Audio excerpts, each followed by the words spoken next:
Little Carol with the pigtails, freckles, and shiny black shoes. Don't let her sweet appearance fool you. She broke my heart. On the day of the great gift exchange, I ripped the wrapping paper off my box to find stationery.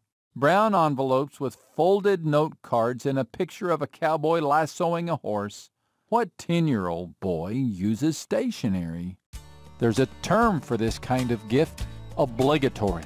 I know we shouldn't complain, but don't you detect the lack of originality?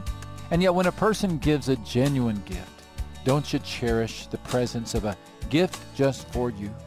Have you ever received such a gift? Yes, you have. You've been given a perfect personal gift, one just for you. God says to anyone who will listen, there has been born for you a Savior. Jesus is the gift. This is Max Lucado.